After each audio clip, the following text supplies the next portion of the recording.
Pessoal, então, como eu comentei com vocês, nós vamos trabalhar um pouco com esse critério chamado, é uma análise que a gente faz na água, chamado de dureza de águas. Dureza de águas tem para nós aqui um fator muito interessante e importante, porque ela vai advir, eu vou mostrar para vocês algumas questões nesse sentido, ela vai ter uma conexão exatamente entre saúde ambiental, principalmente porque ela vai poder aparecer nas águas, sem você filtrar e tudo mais, elas vão aparecer e elas advêm principalmente de solos calcários, tá? Basicamente a dureza de águas é causada por uma substância química que é o CaCO3, que é o carbonato de cálcio, tá? E qual que é a nossa importância do estudo dela aqui em saúde ambiental? É exatamente porque ela, se você tiver o consumo de uma água que está mais, a gente chama-se de dura, ela pode causar a litogênese renal, ou seja, ela pode levar ao aparecimento de pedra nos rins, tá? Então, em relação à dureza de águas, o que a gente tem aí para comentar com vocês, exatamente que é o aparecimento, qual que é a nossa grande importância aqui em saúde ambiental? É o aparecimento, né, é a geração de cálculo renal, tá, nos pacientes que consomem essa água que tenha um aumento de carbonato de cálcio. E existe uma legislação própria, eu abordo ela um pouco mais na disciplina de legislação ambiental, perdão, que fala, né, que dá o princípio de potabilidade da água, tá, que essa portaria aí, a portaria 2914 de 2011. Tá? E aí é uma discussão que tem interessante em relação a essa condição de potabilidade da água, principalmente porque, depois eu vou comentar mais à frente, mas é permissível, né? Ou seja, tem tolerância para consumo de água, de água que contém carbonato de cálcio até 500 miligramas de carbonato de cálcio por litro. Isso é muito, na minha opinião, em alguns estudos que eu já fiz e já estudei, e já vou mostrar para vocês algumas questões inerentes a exatamente esse estudo. Mas a portaria 2914 permite que até 500 miligramas de carbonato de cálcio possam ser ingeridos, dando à água ainda a potabilidade dela tranquila e normal. Tá? Então, outra coisa que acontece bastante, até uma característica que se tem aí em relação à água também, é até na verdade uma das formas, uma das características na realidade que a água possui em alguns casos para a definição, é de que ela seria a representatividade em precipitar sabão. Já vou mostrar para vocês que uma das características que ela tem, quando a água está muito dura, ela produz menos espuma com o sabão, e isso vai causar outro problema ambiental que eu já vou comentar com vocês. Tá? Vocês ainda vão perceber que a precipitação vai depender normalmente de íons que são presentes na água, tá? Justamente de cálcio e magnésio, tá? E outros metais, mas na maioria das vezes é de cálcio. Tá? Então, dureza é um parâmetro aí característico sobre a qualidade de água de abastecimento industrial. Tá? E eu vou comentar um pouco aí com vocês, porque uma coisa que eu até vou voltar aqui para a câmera, porque tem uma coisa, eu até estou mostrando aqui, eu acredito que a hora que for ter alguns slides que vão ser um pouco mais representativos, eu volto para eles, porque o nosso material de aula é sempre bem rico. Vocês viram que tem bastante texto, tem bastante coisa para vocês, que ele é mais material de estudo. Tanto que vocês sabem como a metodologia que eu uso sempre em sala é de pegar o material e colocar vários tópicos, né? E a gente, igualzinho o mapa mental que vocês estão fazendo. E depois, através dele, que eu acho que facilita bastante a gente decorrer o estudo. Porque senão, se a gente ficar aqui preso, eu não dou conta muito em relação a ficar só com slide. A gente fica preso àquilo que está falando. Então, eu prefiro sempre a gente só dar aquela olhada e depois devolver aqui para vocês o que eu estou falando. Tem alguns mapas, algumas coisas que eu preciso mostrar aqui no material, que aí sim eu devolvo para a apresentação, tá? E aí vocês veem, mas qualquer coisa a gente vai se adaptando aqui para ficar melhor para vocês também. E a ideia, basicamente, em relação à presença dessa quantidade de carbonato de cálcio, dá origem, no ponto de vista médico, no ponto de vista do tratamento do paciente, o que a gente chama de Stone Clinic Effect. O que é isso? É uma reação que o paciente pode ter por exemplo, quando o paciente chega lá com toda a sintomatologia, né, com toda uma síndrome que você começa a detectar que esse seu paciente ele está com uma dor na região lombar, então, todas as relações e conjuntos de sinais e sintomas que leva a detectar que ele está com alguma coisa renal, tá? Uma dor na região renal. E aí ele está fazendo essa possibilidade, né? Quem tem ou já teve ou conhece sabe muito bem que o pessoal fala muito sobre a dor que é o cálculo renal, porque ele vai tentar, o seu rim vai tentar expulsar esse cálculo, então ele vai descer pelo ureter, ele vai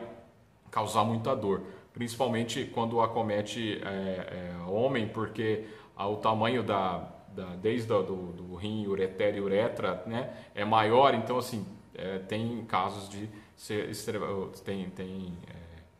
pessoal, informações que são bem mais doloridos. Eu nunca tive, graças a Deus, então eu não sei falar como mas os pacientes comentam sobre a dor que é o cálculo renal.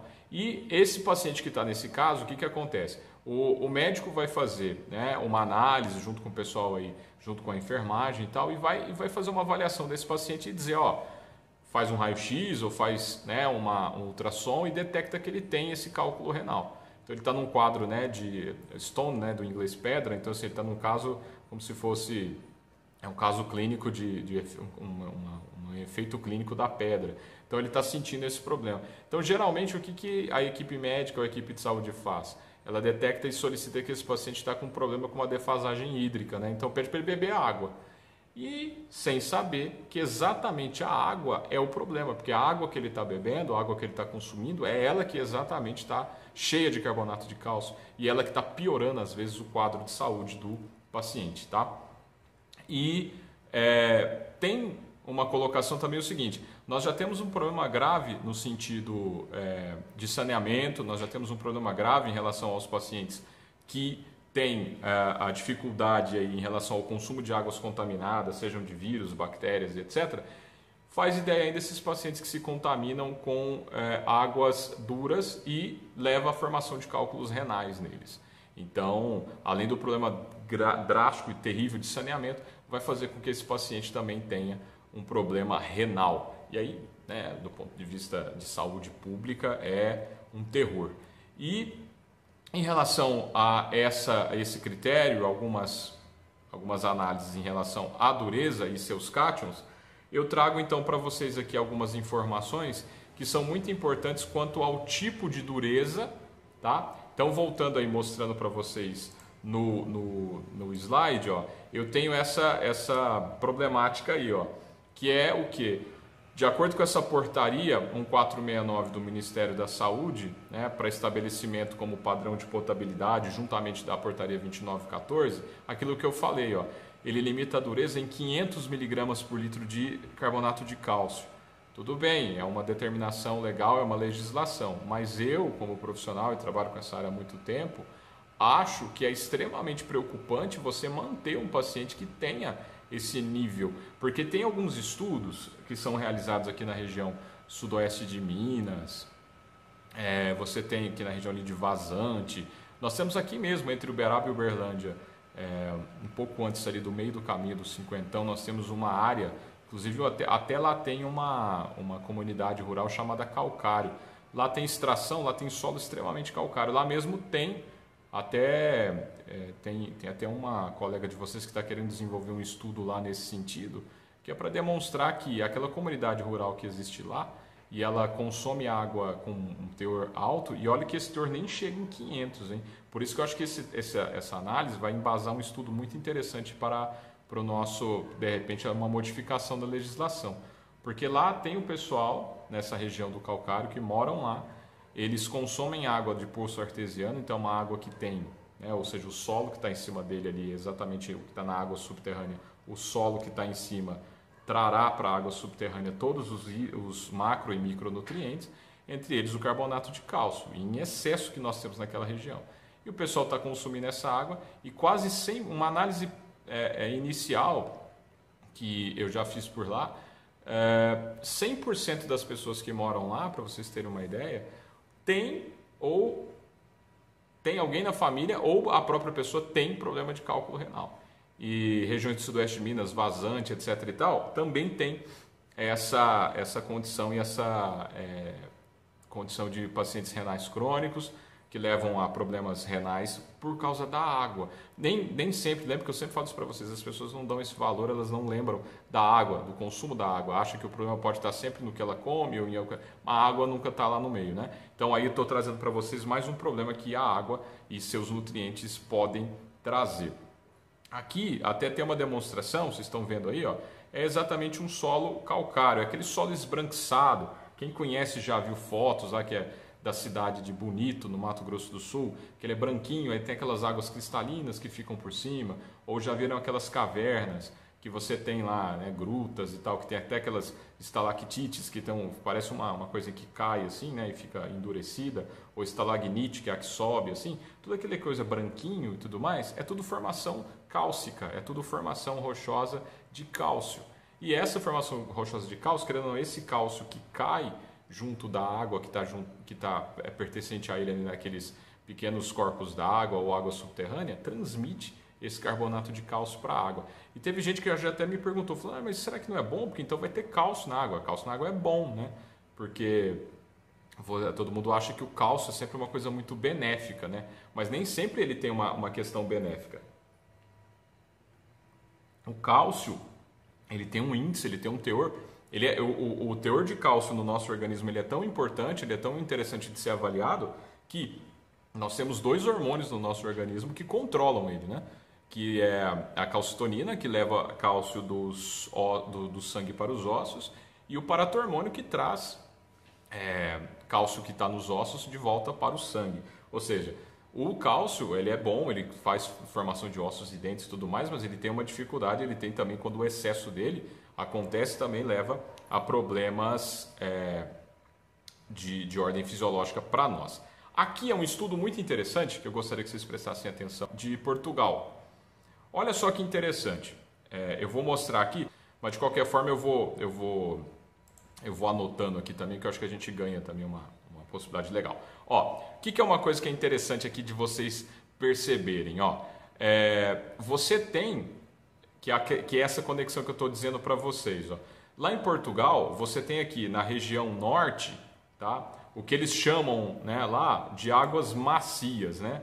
Essas águas então chamadas de águas macias, ó, que eles falam aí, ó, seria água que não é dura, é água que tem pouco índice de dureza. Então é na região norte aqui, ó, a região que está em verde, que é solo mais granítico, ele não é um solo que tem calcário.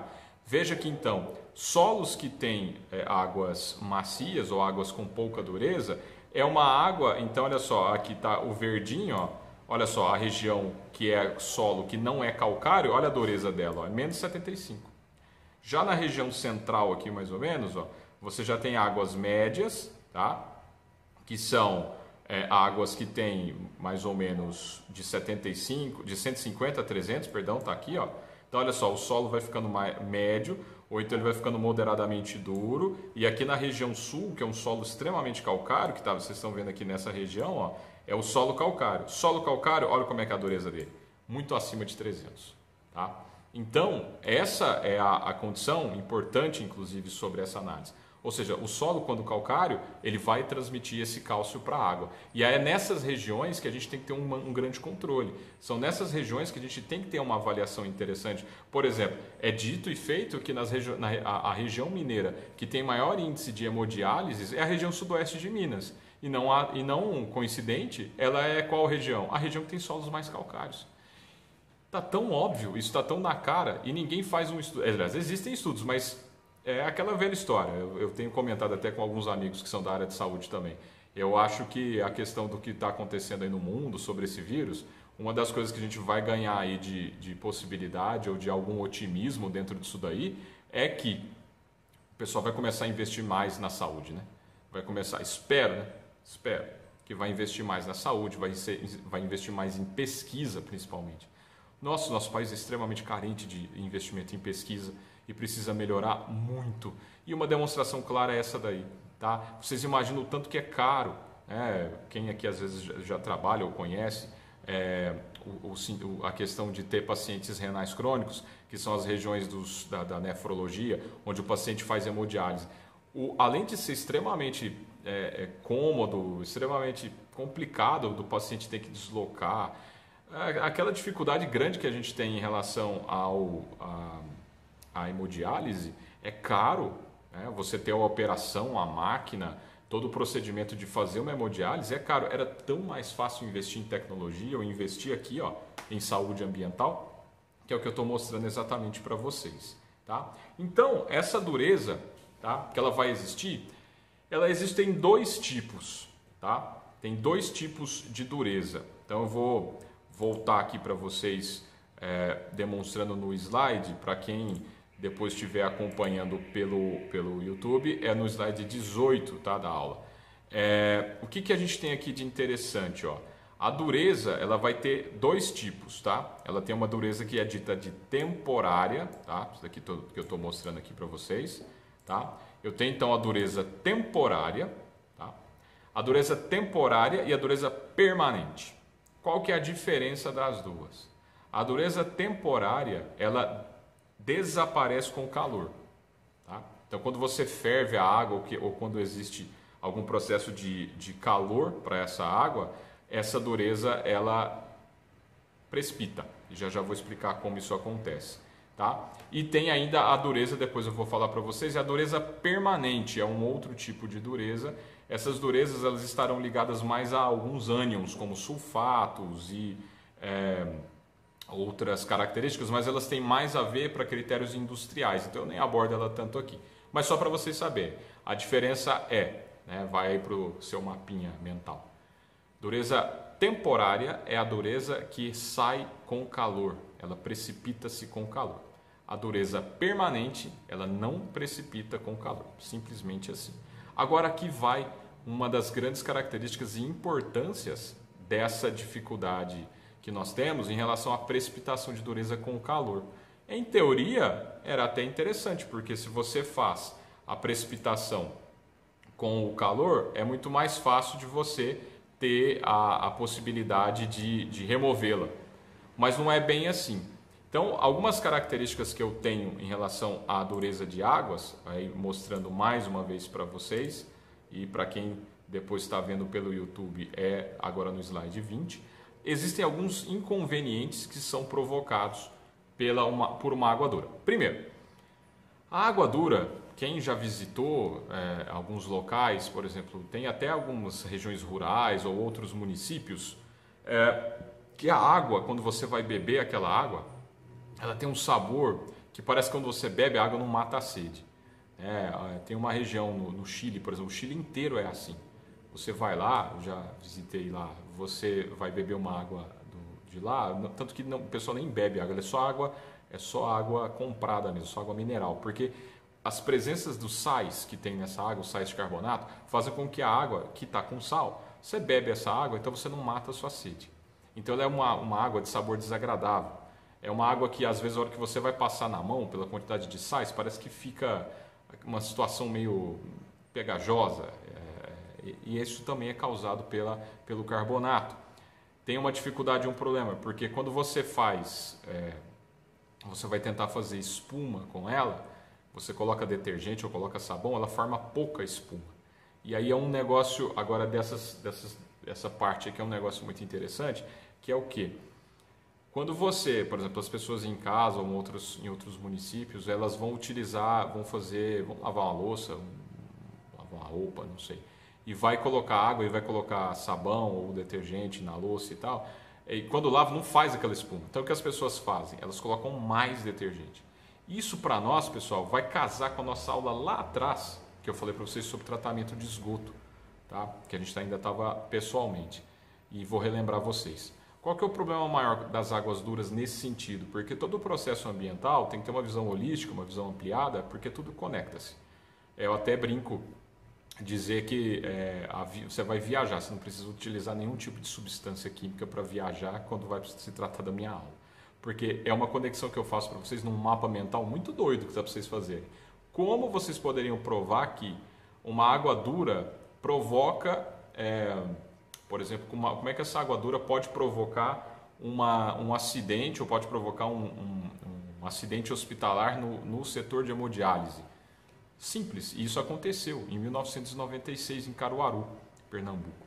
O que acontece? Lá você tem uma região de solos calcários, então as águas lá têm muitos sais de carbonato.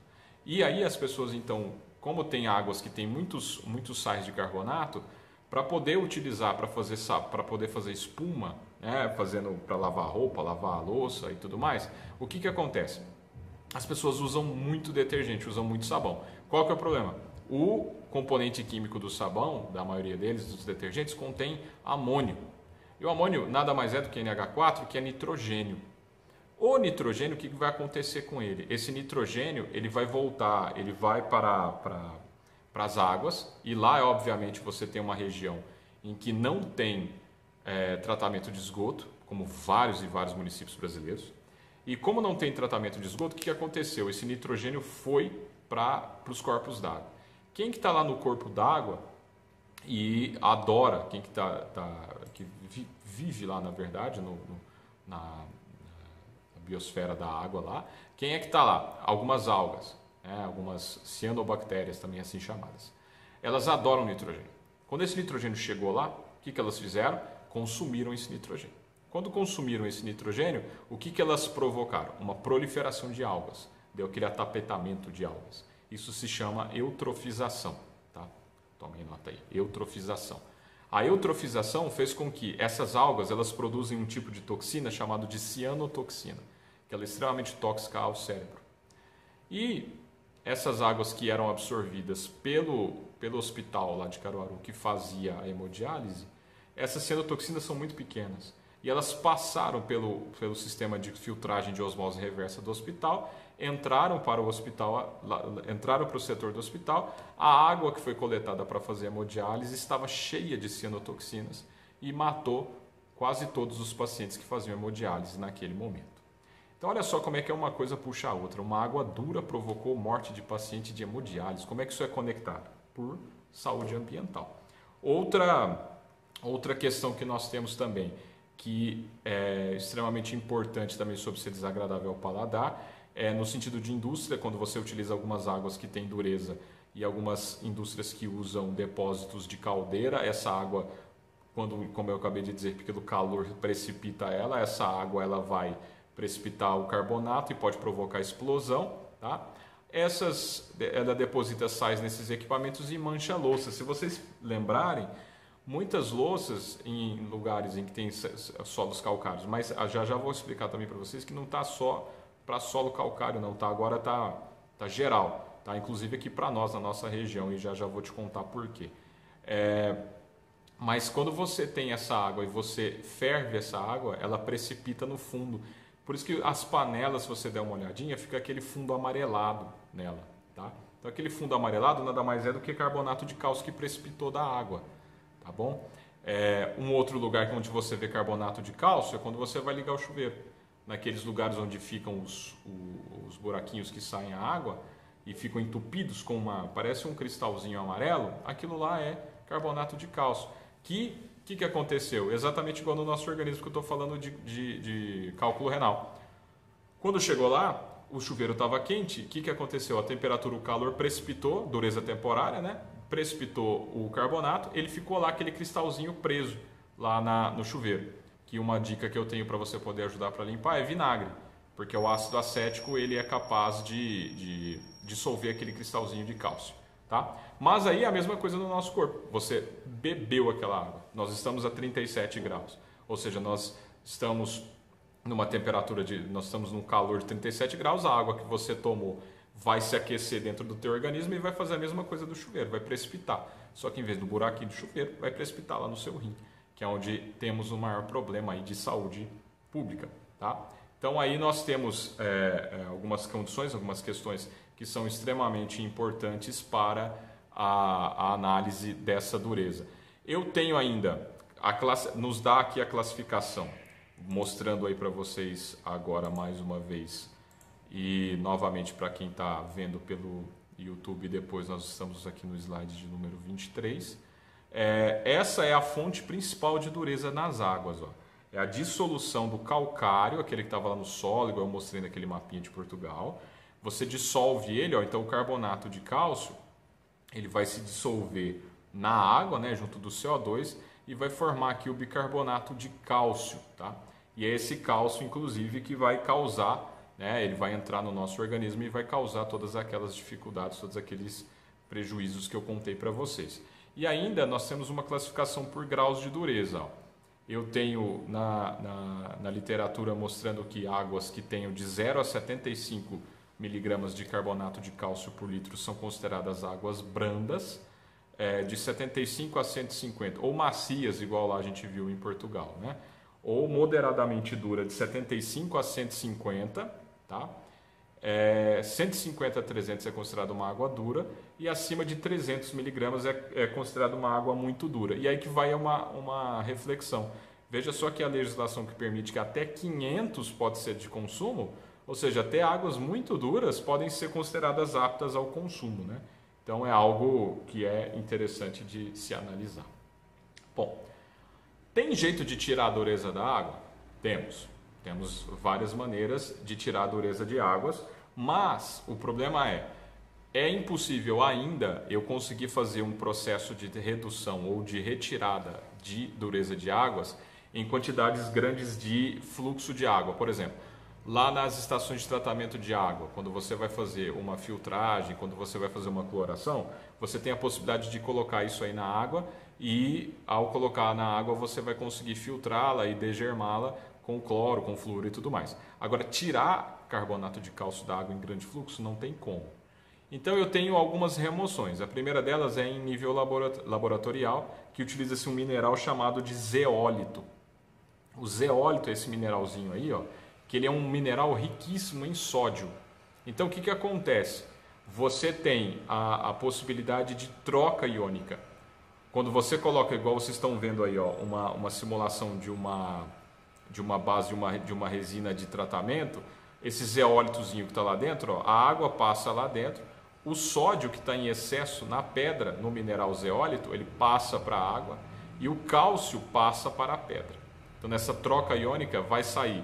E é uma troca de 2 para 1. A cada um átomo de sódio que sai para a água, entra-se para o mineral 2 átomos de cálcio. Então você tem uma troca 2 para 1. Aí a água que sai aí é uma água que tem agora um pouco mais de sódio e menos cálcio.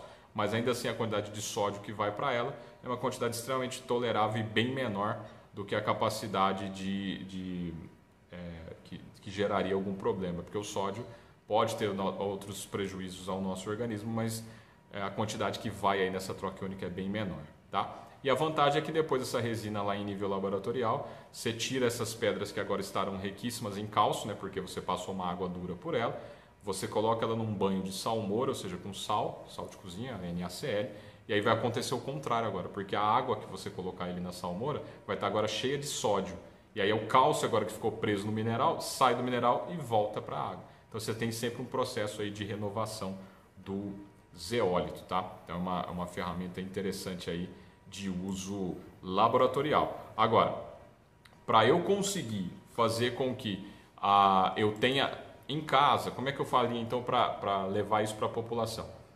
Só tem uma maneira, pessoal, somente com o filtro de carvão ativado. Nem o filtro de barro tira essa quantidade. O filtro de barro, que é aquela velazinha lá, ele tem um grande poder de microbiológico, ele retira quase 100% de vírus, bactérias, etc. da água, então no sentido microbiológico, físico-químico não. O único jeito então de você conseguir frear se essa água chegar para você muito dura é usar o filtro de carvão ativado. Mas aí você pode me perguntar, não, mas você falou que de boa é mais nas regiões calcárias. Bem, nós tínhamos essa... digamos, era mais ou menos assim que acontecia. Mas está acontecendo, no nosso caso agora aqui em nível geral, um pequeno problema. Eu tenho, mesmo até nos municípios que pegam água de poço artesiano até menos, mas a grande maioria do Brasil que faz abastecimento de água através de rios, nós temos aí uma dificuldade. O que acontece?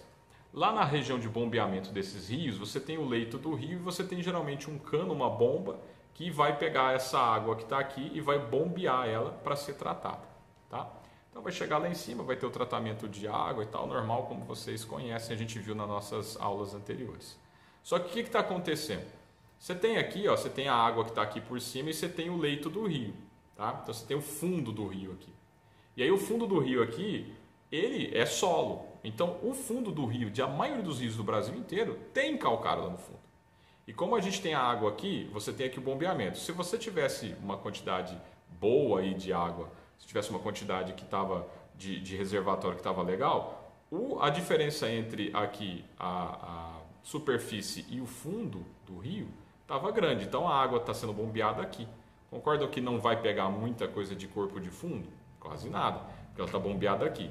Mas com esse consumo desenfreado e irracional de água, o que vai acontecendo com a superfície e a quantidade de água? Vai descendo, vai descendo, vai descendo. Então, cada vez mais nós estamos aproximando de onde? Do fundo do rio para pegar água para gerar o que? O tratamento.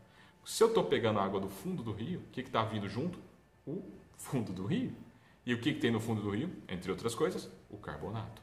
E é por isso que cada vez mais, se você for lembrar ou perguntar aí para as pessoas mais velhas, eles vão dizer que os chuveiros então não tinham esse problema.